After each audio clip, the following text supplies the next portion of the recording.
এবার সফুরার সামনের দিকে যান, মুসা কালিমুল্লাহ পিছনে যান। পবিত্র কোরআনুল কারীমের সূরাতুল কাসাসের মধ্যে আল্লাহ পাক এই ঘটনাটা, এই কথাটা উল্লেখ করেছেন। ফাজাআত ইহদাহুমা তামশি আলা ইসতিহিয়াইন। আল্লাহ পাক বলেছে এই মেয়ে, একটা মেয়ে, তাফসীরে এসেছে নাম সফুরা। নবীকে যখন নিয়ে যায় সে এতটাই শালীনতার সাথে নিজেকে এতটাই পর্দার ভিতরে গুছায়া, কাপড়গুলাকে অনেক গুছায়া এমনভাবেই যাইতেছিল, প্রতিটা কদমে কদমে তার শরীরে অঙ্গে লজ্জা ছিল। আল্লাহ এই কথাটা বুঝাইলেন, একজন নারী একান্ত প্রয়োজনে যদি ঘর থেকে বের হতে হয়, তার হাঁটার মধ্যে যেন লজ্জা থাকে, তার চাহনির মধ্যে যেন লজ্জা থাকে, তার পোশাকের মধ্যে যেন লজ্জা থাকে, তার অঙ্গভঙ্গির মধ্যেও যেন লজ্জা থাকে। নির্লজ্জতার আল্লাহ কখনো পছন্দ করে না। এজন্য আল্লাহ পাক মহিলাদেরকে, নারী জাতিকে শিক্ষা দিয়েছেন, একান্ত প্রয়োজনে যদি তোমাকে ঘর থেকে বের হতে হয়, শরীয়তের অনুমতি যদি তোমাকে দেয়, তবে কোনভাবে হাঁটবা, কিভাবে হাঁটবা। রাস্তার মধ্যখান দিয়ে নয়, রাস্তার সাইড দিয়ে একজন নারী হাঁটবে, পর্দা করে হাঁটবে, কিন্তু তার কদমে কদমে, তার চলনে চালনে সর্বহালতে লজ্জা প্রকাশ পাবে। এটাই হলো নারীর ভূষণ, এটাই হলো নারীর সৌন্দর্য। আল্লাহ পাক রব্বুল আলামিন সে কথাটা উল্লেখ করেছেন। মুসা নবী পিছনে পিছনে যায়, হঠাৎ করে নবী ডাক দেয়া কয়, আপনি পিছনে আসেন, আমাকে সামনে যেতে দেন। পিছন থেকে আপনি আমাকে শুধু বলবেন ডানে যাব নাকি বামে যাব। মুসা আলাইহিস সালাম যখন থামায় দিলেন আর বললেন, আপনি পিছনে থাকেন, আমি সামনে যাই। আমি রাস্তা চিনব না, চেনার কথাও না, কিন্তু আপনি পিছন থেকে আমাকে রাস্তা চিনায় দেবেন। এইভাবেই সফুরা পিছন থেকে রাস্তা চিনায় চিনায় বাড়ি পর্যন্ত নিয়ে আসলেন। মুসা আলাইহিস সালাম পয়গম্বর শুআয়ব আলাইহিস সালামের বাড়িতে ঢুকলেন। সালাম কালামের পর পরিচয় পর্ব। এরপরে শুআয়ব আলাইহিস সালাম বলতেছেন, বাবা তোমাকে এনেছি, কিছু মেহমানদারি করব।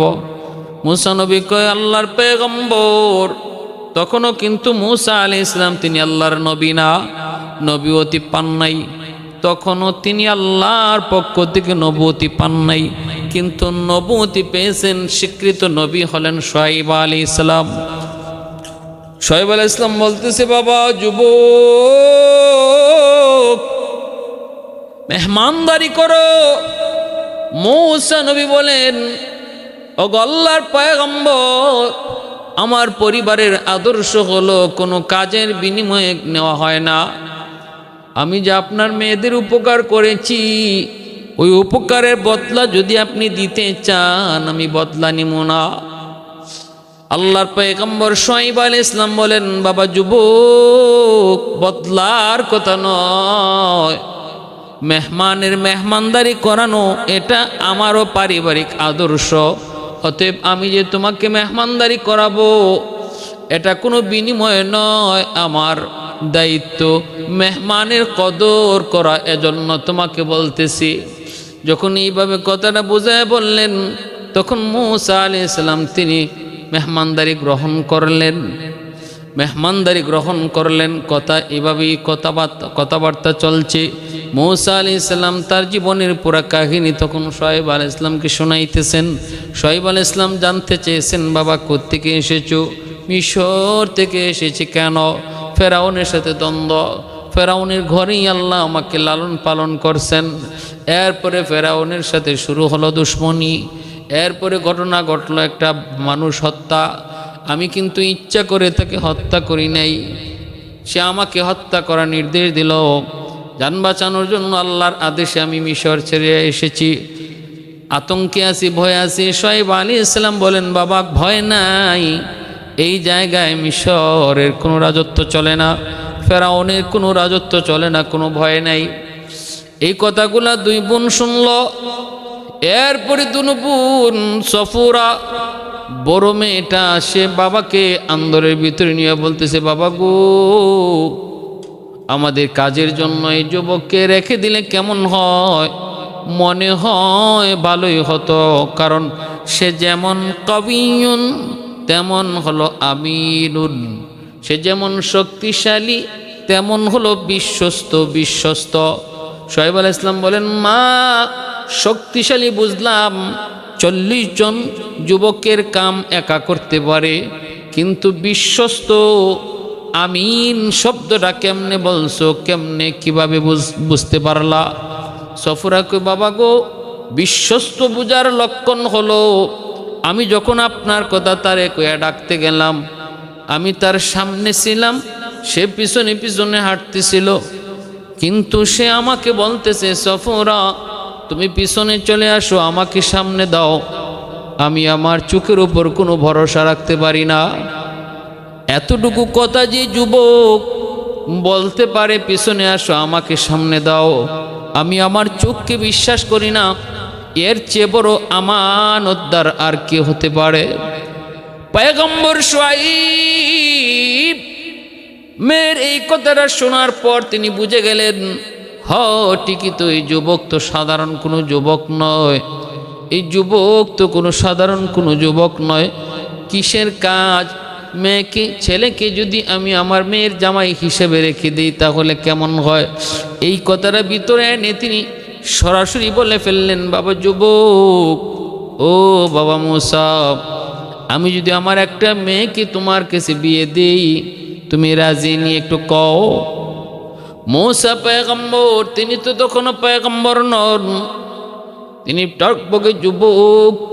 মূসা আলাইহিস সালাম বলেন, ওগো আল্লাহর পয়গম্বর, আমিও বিয়েতে রাজি, কোনো অসুবিধা নাই, কিন্তু আমি তো নিঃস্ব অসহায়, আমার কাছে মোহর দেওয়ার মতো কোনো টাকা নাই, পয়সা নাই, কেমন করে বিয়ে হবে?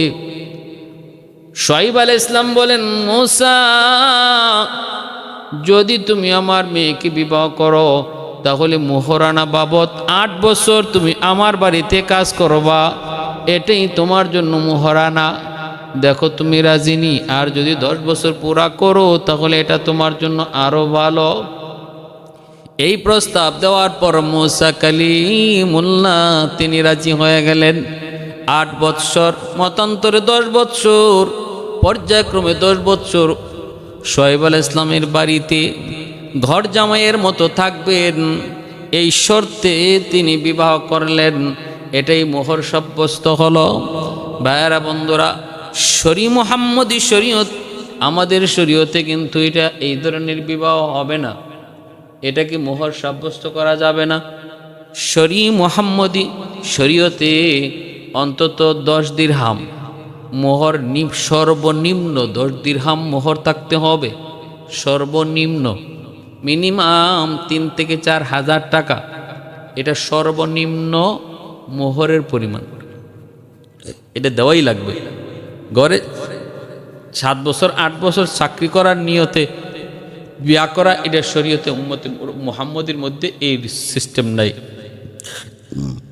মূসা আলাইহিস সালাম 8 বছর চাকরি করবেন, ঘরজামা হিসেবে থাকবেন, এই শর্তে বিবাহ হলো শুআয়ব আলাইহিস সালামের মেয়ে সফুরার সঙ্গে।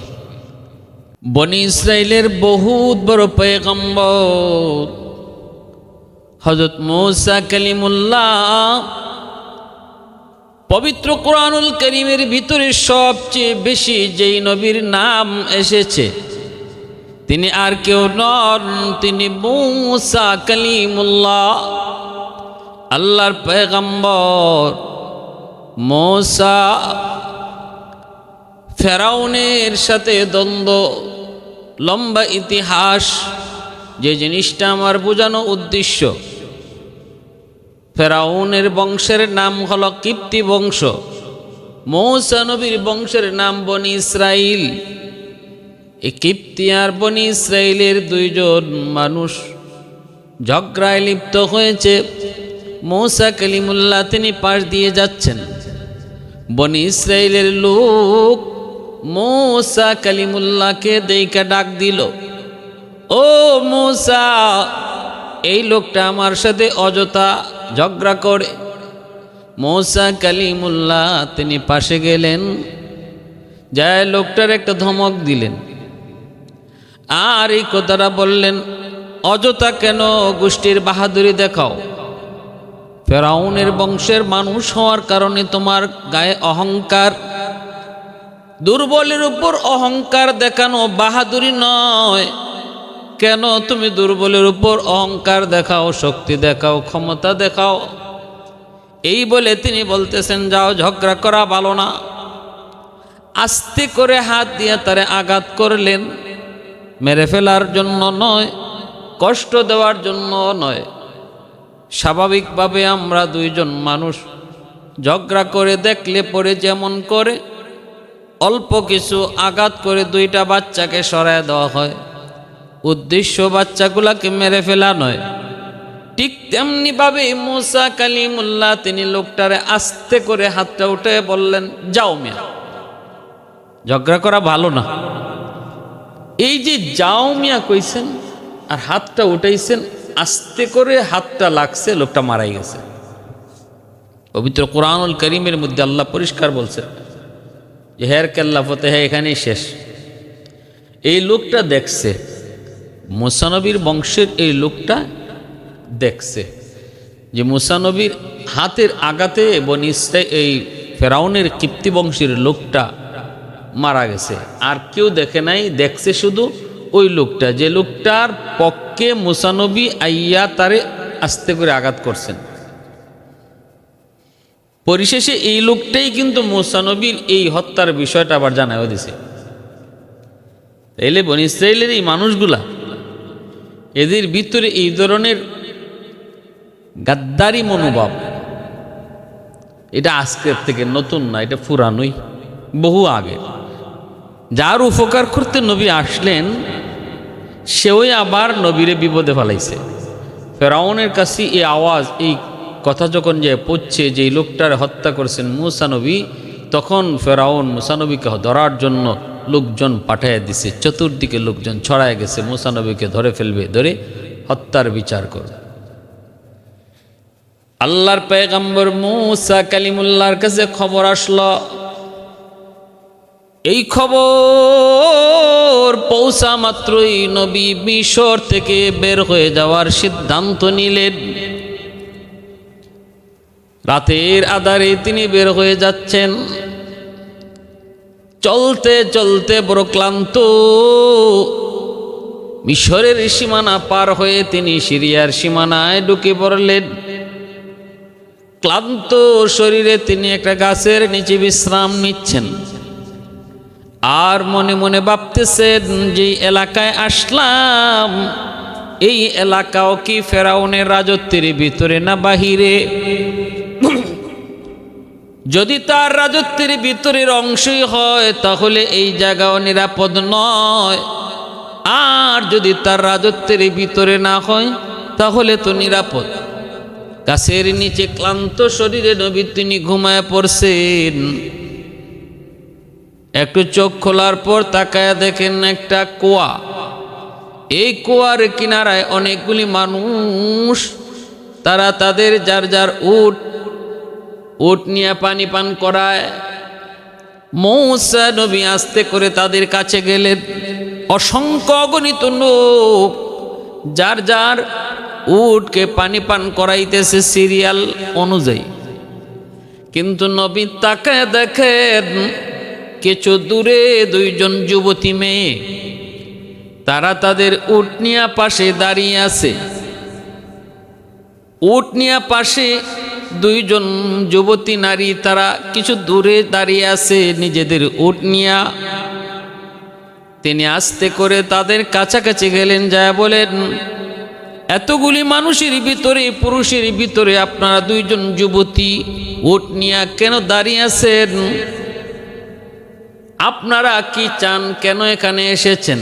চেহারা তো আপনারা বড় ভদ্রঘরের সন্তান, উট নিয়া কেন দাঁড়ায় আছেন? আপনাদের কি কোনো পুরুষ মানুষ নাই নাকি? তখন একজন মহিলা, একজন যুবতী জবাব দিয়া বলতেছে, মুসাফির, আমাদের বাবা একজন দুর্বল মানুষ, বয়স্ক মানুষ, গায়ে শক্তি কম, আমাদের কোনো ভাই নাই, বাবা দুর্বল বয়স্ক হওয়ার কারণে বাবা উট রাখালি করতে পারেন না, আমরাই উটটা রাখালি করি আর এই কুয়ার পানি পান করাই। দাঁড়ায় আছি পুরুষেরা যার যার মতো করে তাদের উট নি, আর তাদের উটের পানি পান করানো শেষ হওয়ার পর আমরা যা আমাদের উটটারে পানি পান করাবো। কারণ আমরা মেয়ে মানুষ, পুরুষের সাথে প্রতিযোগিতা করে পারবো না, আর এটা হয়ও না। এজন্যই ধৈর্য ধরে আমরা পাশে দাঁড়ায় আছি। পুরুষরা যখন চলে যাবে তখন যে আমরা আমাদের উটটাকে পানি পান করাবো। আল্লাহর পয়গম্বর মূসা তিনি বলতেছেন, এই এলাকার নাম কি? কয় এলাকার নাম মাদায়েন। তোমাদের আব্বার নাম কি? কয় আমাদের আব্বার নাম হলো পয়গম্বর শুআইব। আল্লাহর পয়গম্বর শুআইব আলাইহিস সালাম, মূসা আলাইহিস সালাম তিনি বুঝে গেলেন তিনি পয়গম্বরের দুইজন যুবতী মেয়ের সাথে কথা বলছেন গো, সাধারণ কোনো ফ্যামিলি নয়, আর বিনা কারণে তারা এভাবে বাইরেও আসে নাই। এজন্যই শরীয়ত মহিলাদেরকে ঘর থেকে বের হওয়ার জন্য কিছু শর্ত সারাই দিয়েছে। ওই শর্তগুলা যদি পাওয়া যায় তাহলে মহিলাদের জন্য ঘর থেকে বের হওয়া যায়। তবে শর্ত সাপেক্ষে কোনো পুরুষ যদি ইনকাম করার মতো ব্যবস্থা না থাকে, সংসার চালানোর মতো পুরুষ যদি না থাকে, তাহলে একজন নারী পর্দার ভিতরে থেকে সংসার চালানোর জন্য কর্মের ব্যবস্থা করতে পারে, কর্ম করতে পারে, তার জন্য বৈধ। ভাইরা বন্ধুরা, জন্য মনে রাখবেন আল্লাহর পয়গম্বর মূসা কালিমুল্লাহ তিনি বলতেছেন, আমি একটু উপকার যদি আপনাদের করি, আপনারা কি আমার উপকারটুকু নিবেননি? কি করবেন? মূসা নবী কয়, আপনাদের উটটারে আমি পানি পান করাবো। কখন ওরা পানি পান করে যাবে আর কখন আপনারা বাড়িতে যাবেন সন্ধ্যা হয়ে যাবে। মেয়ে লোক মানুষ, আমি আপনাদের উটটারে পানি পান করায় দিব। এই বলে মূসা কালিমুল্লাহ তাদের উটটাকে নিয়ে আসলেন। কুয়ার কিনারা আসার পর যেই বালতিটাকে তিনি নিচে ফালান, ওই বালতিটা পানি ভরার পর 70 জন পুরুষে টান দিয়ে উপরে উঠাইতে হয়। কিন্তু আল্লাহর পয়গম্বর মূসা তিনি এই বালতিটাকে নিচে ফালায়া 70 জন পুরুষ যেই বালতিটাকে উঠাইতে হয়, ওই বালতি তিনি একাই টান দিয়ে উপরে উঠাইলেন এবং তাদের উটটারে পানি পান করাইলেন। দৃশ্য তারা সবাই দেখল। এই দুইজন যুবতী মেয়ে মূসা কালিমুল্লাহর সাথে আর কোনো কথা বলে নাই। তারা সোজা বাড়ির দিকে চলল। বাবার কাছে যাইয়েই বলতেছে, বাবা, আমরা একজন শক্তিশালী পুরুষ, আশ্চর্যজনক একজন বড় দিনদার বুজুর্গ এবং অনেক শক্তিশালী একজন পুরুষের সাক্ষাৎ পেয়েছি। একজন যুবক বাবা প্রশ্ন করেছে, মা, তোমরা এত তাড়াতাড়ি আসলা কি করে? অন্যদিন তো এত দেরি তাড়াতাড়ি আসতে পারো না, দেরি হয়, আজ এত তাড়াতাড়ি কি করে আসছো? হযরত শুআইব আলাইহিস সালাম যখন এই প্রশ্ন করছেন, মা, আজকে তোমরা তাড়াতাড়ি আসলা কেমন করে, তখনই ওনার বড় মেয়ে সফুরা সে বলতেছে, বাবা, আমরা একজন আজকে এক যুবকের সন্ধান পেয়েছি, যুবকের সাক্ষাৎ পেয়েছি, যে যুবকের উপকার করার কারণে, যে যুবক আমাদের উপকার করার কারণে আজ আমরা তাড়াতাড়ি বাড়িতে আসতে পারছি। কি হয়েছে মা? বলে, ঘটনা হয়েছে এই, আমরা দাঁড়ায় আছি আর ওই যুবক সে আমাদেরকে দেখছে, জিজ্ঞেস করেছে, আমরা বলছি আমাদের আব্বা অসুস্থ বৃদ্ধ, এজন্য আমরা এখানে দাঁড়ায় আছি। পুরুষেরা যার যার উট পানি পান করে যাওয়ার পর আমরা আমাদের উটকে পানি পান করাবো। কিন্তু সে আমাদেরকে সাহায্য করেছে।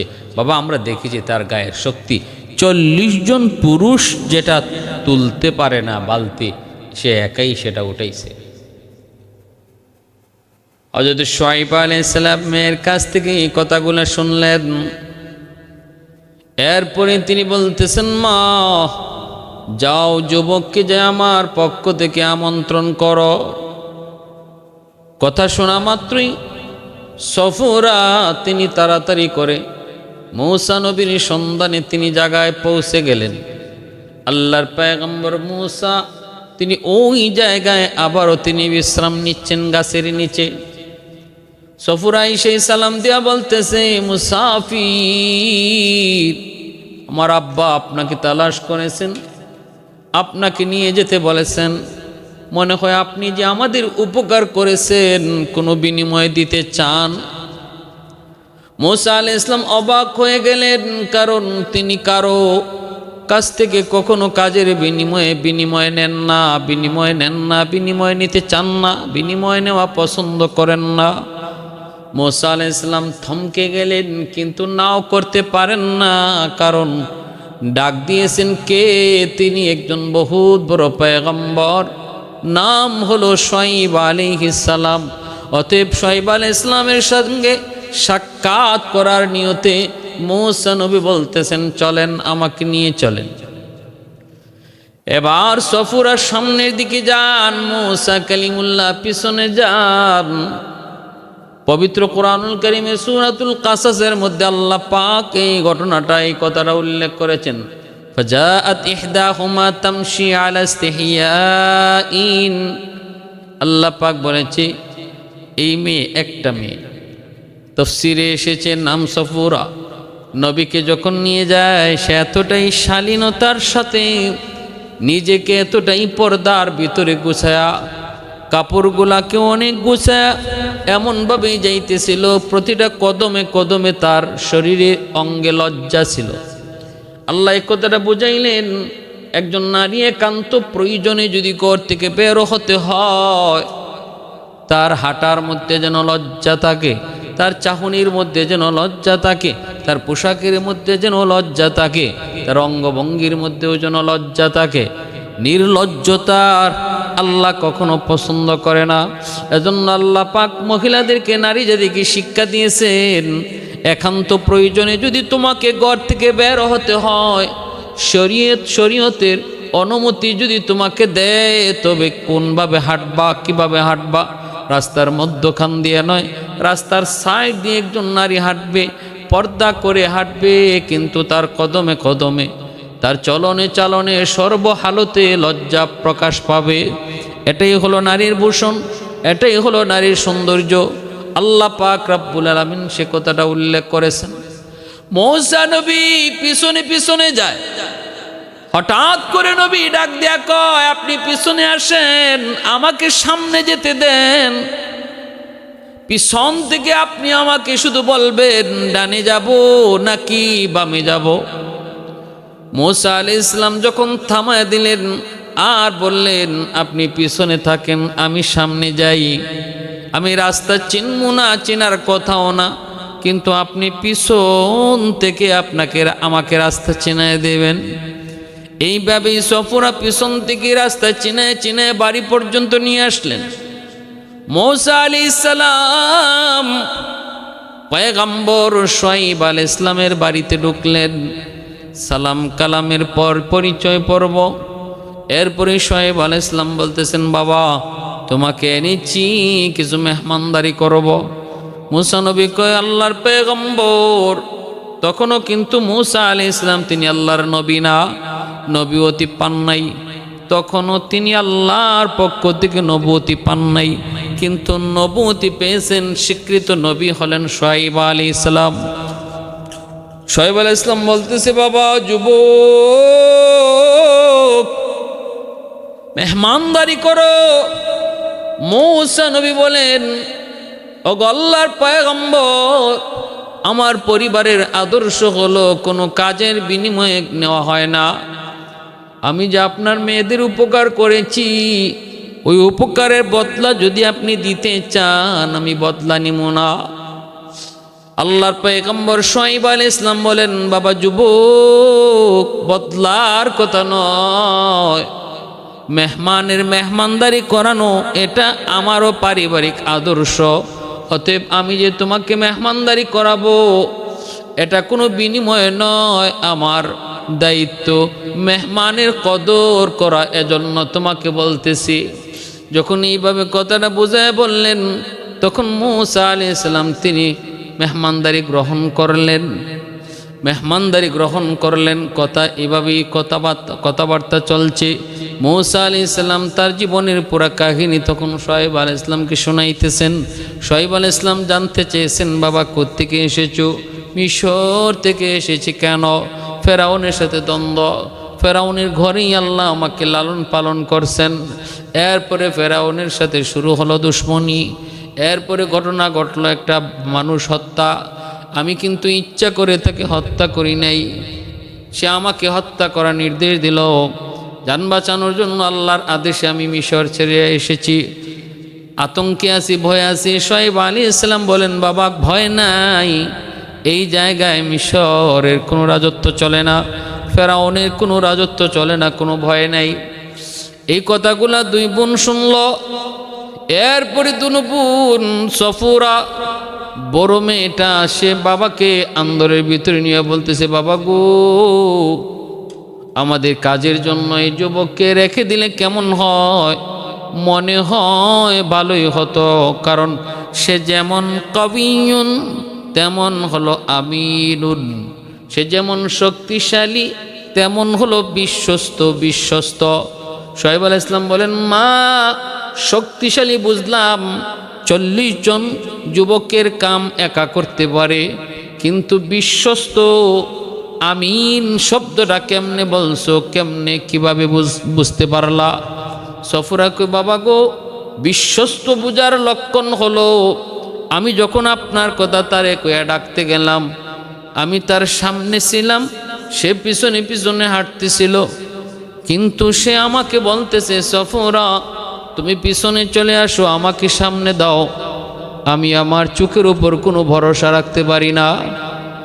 এতটুকু কথা যে যুবক বলতে পারে, পিছনে আসো, আমাকে সামনে দাও, আমি আমার চোখকে বিশ্বাস করি না, এর চেয়ে বড় আমানতদার আর কে হতে পারে? পয়গম্বর শুআয়ব মেয়ের এই কথাটা শোনার পর তিনি বুঝে গেলেন, ঠিকই তো, এই যুবক তো সাধারণ কোনো যুবক নয়, এই যুবক তো কোনো সাধারণ কোনো যুবক নয়। কিসের কাজ? মেয়েকে, ছেলেকে যদি আমি আমার মেয়ের জামাই হিসেবে রেখে দিই তাহলে কেমন হয়? এই কথাটা ভিতরে এনে তিনি সরাসরি বলে ফেললেন, বাবা যুবক, ও বাবা মূসা, আমি যদি আমার একটা মেয়েকে তোমার কাছে বিয়ে দিই, তুমি রাজি নি? একটু কও। মূসা পয়গম্বর, তিনি তো তখনও পয়গম্বর নন, তিনি টকবকে যুবক। মূসা আলাইহিস সালাম বলেন, ওগো আল্লাহর পয়গম্বর, আমিও বিয়েতে রাজি, কোনো অসুবিধা নাই, কিন্তু আমি তো নিঃস্ব, অসহায়, আমার কাছে মোহর দেওয়ার মতো কোনো টাকা নেই, পয়সা নাই, কেমন করে বিয়ে হবে? শুআয়ব আলাইহিস সালাম বলেন, মূসা, যদি তুমি আমার মেয়েকে বিবাহ করো তাহলে মোহরানা বাবদ 8 বছর তুমি আমার বাড়িতে কাজ করবা, এটাই তোমার জন্য মোহরানা। দেখো তুমি রাজিনি, আর যদি 10 বছর পুরা করো তাহলে এটা তোমার জন্য আরো ভালো। এই প্রস্তাব দেওয়ার পর মূসা কালিমুল্লাহ তিনি রাজি হয়ে গেলেন। 8 বৎসর, মতান্তরে 10 বৎসর, পর্যায়ক্রমে 10 বৎসর শুআয়ব আলাইহিস সালামের বাড়িতে ঘর জামাইয়ের মতো থাকবেন, এই শর্তে তিনি বিবাহ করলেন। এটাই মোহর সাব্যস্ত হলো। ভাইয়েরা বন্ধুরা, মুহাম্মদী শরীয়ত, আমাদের শরীয়তে কিন্তু এটা এই ধরনের বিবাহ হবে না, এটা কি মোহর সাব্যস্ত করা যাবে না। মুহাম্মদী শরীয়তে অন্তত 10 দিরহাম মোহর, সর্বনিম্ন 10 দিরহাম মোহর থাকতে হবে, সর্বনিম্ন। মিনিমাম 3 থেকে 4 হাজার টাকা, এটা সর্বনিম্ন মোহরের পরিমাণ, এটা দেওয়াই লাগবে। ঘরে 7 বছর 8 বছর চাকরি করার নিয়তে বিয়া করা, এটা শরীয়তে উম্মতে মুহাম্মদের মধ্যে এই সিস্টেম নাই। মুসা আলাইহিস সালাম 8 বছর চাকরি করবেন, ঘর জামাই হিসেবে থাকবেন, এই শর্তে বিবাহ হলো শুআয়ব আলাইহিস সালামের মেয়ে সফুরার সঙ্গে।